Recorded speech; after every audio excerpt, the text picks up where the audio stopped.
Assalamualaikum warahmatullahi wabarakatuh. Kembali lagi dengan channel saya Anin Dwi Susianti, IPS is Easy. Untuk pertemuan kali ini yang akan saya bahas adalah tentang konflik dalam kehidupan sosial. Meliputi nanti bentuk konflik sosial dan faktor penyebab dari konflik sosial itu sendiri. Konflik dalam kehidupan. Interaksi sosial dalam keberagaman sosial budaya itu dapat menimbulkan konflik apabila tidak disikapi dengan bijak. Nah, menurut Sujorno Sukanto, konflik adalah proses sosial ketika individu atau kelompok manusia berusaha untuk memenuhi tujuannya dengan jalan menantang pihak lawan, disertai ancaman dan kekerasan. Nah, bentuk-bentuk konflik sosial meliputi berdasarkan cakupannya ada konflik vertikal dan konflik horizontal. Kalau berdasarkan subjeknya ada konflik intrapersonal, konflik interpersonal, konflik individu dan kelompok, konflik antar kelompok. Sedangkan berdasarkan cakupan wilayahnya ada konflik lokal, konflik nasional, konflik internasional. Kita bahas satu-satu. Konflik berdasarkan cakupannya. Tadi ada konflik horizontal dan vertikal. Konflik horizontal itu merupakan konflik yang terjadi antar individu dan antar kelompok yang memiliki kedudukan sama. Misal, ketika sampean bertengkar atau berseteru dengan teman sekelasnya, itu disebut konflik horizontal karena memiliki kedudukan yang sama, sesama siswa. Kalau konflik vertikal itu merupakan konflik antar pihak dalam suatu struktur organisasi yang mempunyai derajat kedudukan berbeda. Misalnya, konflik yang terjadi antara atasan dan bawahan dalam sebuah kantor. Sekarang kalau konflik berdasarkan subjeknya, ada konflik intrapersonal, merupakan konflik yang terjadi pada seseorang dengan dirinya sendiri. Maksudnya itu dia bergejolak atau tidak sesuai keinginannya, itu konflik intrapersonal. Jadi ketidaksesuaian pada dirinya sendiri itu disebut konflik intrapersonal. Sebenarnya ingin melakukan tapi sudah dilakukan tetapi jiwanya bilang tidak, jiwanya bilang iya tetapi raganya pengen melakukan, itu konflik intrapersonal. Sedangkan konflik interpersonal merupakan konflik yang terjadi antar individu dan individu lain karena perbedaan kepentingan dan keinginan. Ini ya, jadi sampean sama temannya yang berseteru itu dinamakan konflik interpersonal yang berdasarkan subjeknya. Tapi kalau berdasarkan cakupannya tadi merupakan konflik horizontal. Jadi ketika mengerjakan soal nanti hati-hati, konflik tersebut itu diminta apa, berdasarkan cakupannya ataukah subjeknya. Kemudian kalau konflik individu dan kelompok merupakan konflik yang terjadi antara seseorang dan kelompok karena perbedaan kepentingan serta keinginan.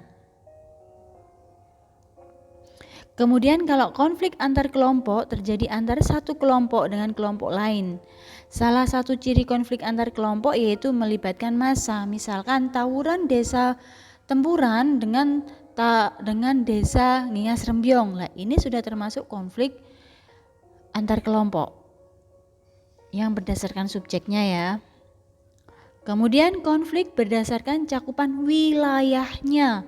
Ada konflik lokal, merupakan konflik antar individu atau kelompok dalam lingkup dan skala wilayah yang relatif sempit.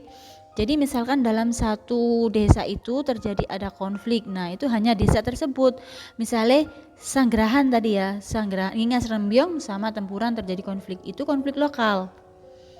Kemudian kalau konflik nasional ini beberapa tahun yang lalu itu pernah ada konflik antara Sampit sama orang Madura. Nah, itu nasional. Kalau yang konflik internasional itu melibatkan dua negara, yaitu Israel. Contohnya, misal Israel sama Palestina, itu termasuk konflik internasional karena melibatkan dua negara. Itu ya. Nah, sekarang itu kita masuk faktor pendorong penyebab konflik sosial. Yang pertama, karena perbedaan latar belakang kebudayaan. Perilaku setiap individu itu dipengaruhi oleh kebudayaannya. Nah, oleh karena itu mereka itu kadang menilai aktivitas orang lain dari sisi kebudayaannya sendiri. Nah, dari sini akhirnya tidak ada toleransi, misal akhirnya terjadi konflik. Misalnya, seseorang yang lahir dan tumbuh di lingkungan budaya Jawa berbeda kepribadian dengan seseorang yang lahir di budaya Batak. Nah, perbedaan kebudayaan tersebut itu dapat menimbulkan konflik ideologi dan konflik politisi. Itu ya. Kemudian yang kedua, perbedaan nilai secara cepat. Perbedaan nilai secara cepat. Ini berarti perubahan sosial ya. Perubahan sosial itu yang dapat mendorong terjadinya konflik, yaitu perubahan sosial yang terjadi secara cepat dan tidak diimbangi kesiapan masyarakat menyambut perubahan tersebut. Contohnya ini kemarin saya konflik adanya COVID-19, ini kan ada perubahan sosial yang sangat drastis. Nah, biasanya kebudayaan kita pagi bangun, berangkat sekolah, kemudian pulang dan lain sebagainya. Kemudian karena ada COVID-19, akhirnya semuanya belajar di rumah. Ini sudah ada konflik antara siapa? Bisa masuk konflik intrapersonal, kemudian konflik masyarakatnya ini yang gak menerima, sebenarnya tidak menerima peraturan yang baru, demo dan lain sebagainya. Atau kalau perubahan secara cepat ini Bu Anin contohkan juga Omnibus Law itu ya, sehingga terjadi konflik, akhirnya banyak yang demo.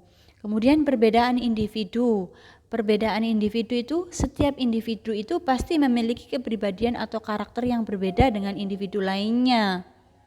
Nah, dari sini kalau tidak bisa menerima perbedaan akan terjadi konflik. Sebagai contoh ini, perbedaan pendapat dalam memutuskan lokasi piknik atau liburan sekolah bersama. Ada peserta didik yang menginginkan piknik ke pantai, museum, pusat industri, cagar budaya dan atau tempat lainnya yang wisata edukatif, tetapi ada ketidaksamaan ini, ada yang ke pantai, ke museum. Nah, ini akhirnya kalau tidak ada toleransi akhirnya terjadi konflik. Kemudian perbedaan kepentingan, kalau sama-sama berangkat tidak memiliki tujuan yang sama, itu akan terjadi konflik. Sampai berteman sama temannya pasti punya kepentingan. Lah, ketika kepentingannya ini sudah berbeda akan terjadi konflik. Atau hal-hal yang contoh paling sederhana, ketika kamu mau ke Surabaya, temanmu tahu aku bareng nunut. Nah, akhirnya pergi ke Surabaya. Tetapi tujuannya itu berbeda, kepentingannya berbeda. Yang satu mintanya ke mall A, yang satunya ke mall B. Nah, di sini itu akhirnya terjadi konflik. Nah, ini ada hubungannya yang poin 3 tadi. Kemudian yang keempat, kesenjangan sosial dan perbedaan status. Ini kalau tidak ada toleransi pasti akan terjadi konflik. Nah, demikian dari Bu Anin, sangat sederhana, semoga bermanfaat. Jangan lupa like, share dan subscribe supaya Bu Anin lebih semangat. Diakhiri Bu Anin, wassalamualaikum warahmatullahi wabarakatuh.